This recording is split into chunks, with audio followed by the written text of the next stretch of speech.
से राब्ता करें और मुल्क को साफ करें प्लीज। बिल्कुल। और एक अहम खबर हमारे पास आई है, साकिब निसार के बेटे की ऑडियो लीक्स तहकीकाती कमेटी के खिलाफ दरखास्त। इस्लामाबाद हाई कोर्ट ने नजम साकिब के खिलाफ कमेटी को कार्रवाई से रोक दिया। नजम साकिब को समन किए गए नोटिस को मुअत्तल किया गया है। ये ऑडियो रिकॉर्ड कौन करता है, अदालत ने हुकूमत से जवाब तलब कर लिया है।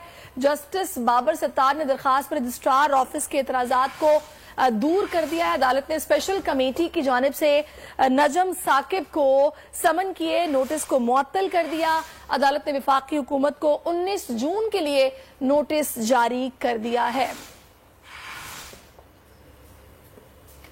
नजम साकिब के खिलाफ कार्रवाई से रोक दिया गया है। इस्लामाबाद हाई कोर्ट ने समन मुअत्तल कर दिए हैं।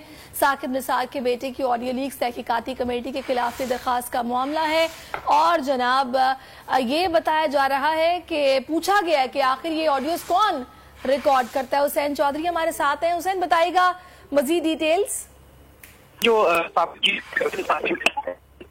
साकिब ने ये दरखास्त दायर की थी और जो स्पीकर की जानिब से पार्लिमानी कमेटी बनाई गई थी ऑडियो लीक्स के हवाले से, उस पर अदालत ने बड़ा हुक्म जारी किया है और उस कमेटी को कार्रवाई से मजीद रोकने के अहकाम को नोटिस जारी कर दिए हैं।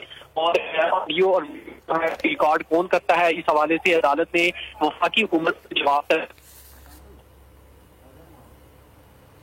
कार्रवाई से रुकने के अहकाम किए हैं। और जो कमेटी ने साकिब निसार के बेटे को जो समन भेजा था उसे भी अदालत ने मुअत्तल कर दिया है और आइंदा समाअत तक कार्रवाई से रोकने के अहकाम जारी किए हैं। इस्लामाबाद हाई कोर्ट के जस्टिस बाबर सत्तार ने केस की समाअत की है और ये दरखास्त जो है साबिक चीफ जस्टिस के बेटे नजम साकिब ने दरखास्त दायर की थी, जबकि उनकी जानिब से वकील सरदार लतीफ खोसा पेश हुए हैं।